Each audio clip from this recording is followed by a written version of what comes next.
याद रखना बहुत जरूरी है कि यहां तक पहुंचने में हमारे पुरखों ने कौन कौन सी कुर्बानियां दी हैं।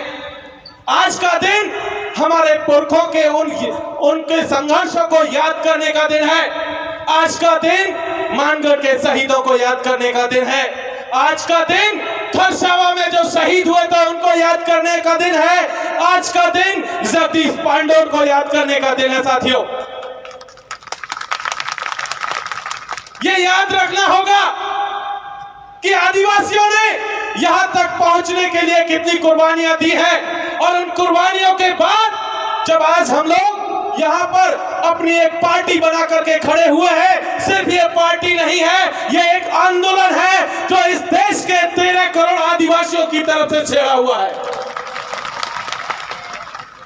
ये आंदोलन सिर्फ इतना नहीं है कि हम कुछ विधायक, कुछ सांसद जयपुर और जो है दिल्ली में भेज देंगे या भोपाल भेज देंगे या जो है अहमदाबाद और बॉम्बे की विधानसभाओं में भेज देंगे।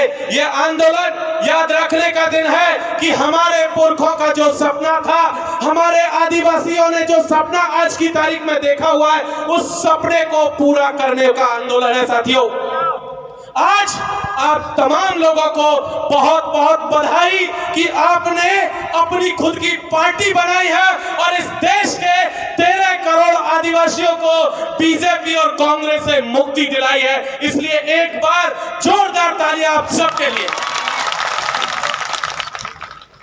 साथियों, एक चीज आज तक हम देखते आए हैं कि इस देश में लगातार जो स्थापित पार्टियां रही हैं, चाहे बीजेपी हो चाहे कांग्रेस हो, पिछले 75 सालों में हमने देखा है कि इस देश का संविधान आज की तारीख में उन्होंने संकट में ला करके खड़ा कर दिया है। हम देख रहे हैं कि इस देश का लोकतंत्र पूरी तरीके से खतरे में आ चुका है।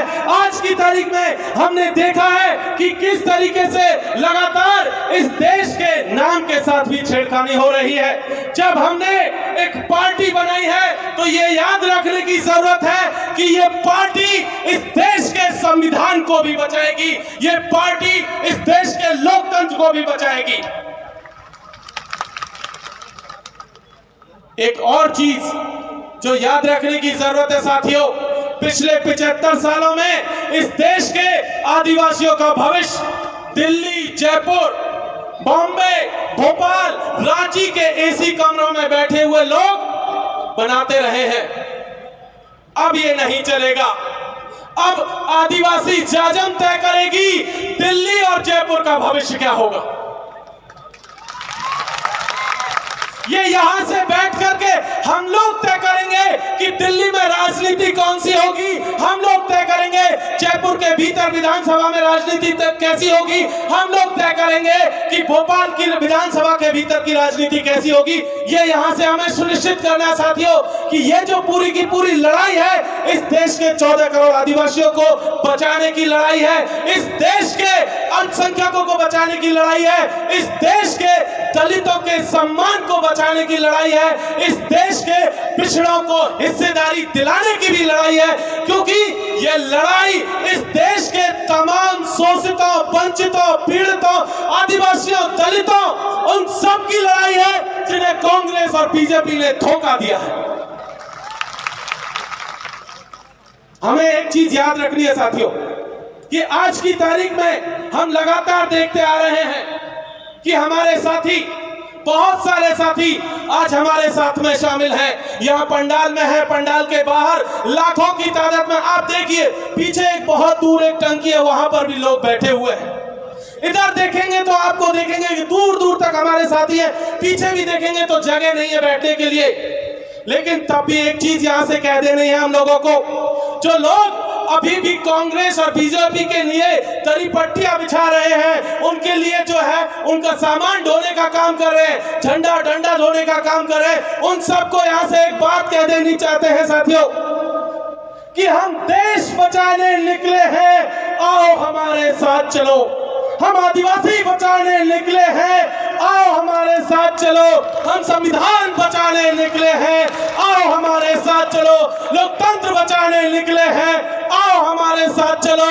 साथियों, भारत आदिवासी पार्टी के साथ चलिए, हम अपना खुद का भविष्य भी बचाएंगे और दिल्ली और मुंबई की राजनीति तय करेंगे, जयपुर और भोपाल की राजनीति तय करेंगे और अपने भविष्य, अपने बच्चों का भविष्य ये तय करेंगे कि वो भविष्य कैसा होगा। इसलिए भारत आदिवासी पार्टी के साथ जुड़िए, ये अभी शुरुआत है और इस लड़ाई की आगे आगे आपके साथ बहुत सारी चुनौतियां आने वाली है। जो साथी यहाँ नहीं है, जो दूर है, उनसे भी कहिए कि जलते घर को देखने वालों, फूस का छप्पर आपका है, आग के पीछे तेज हवा है, आगे मुकद्दर आपका है।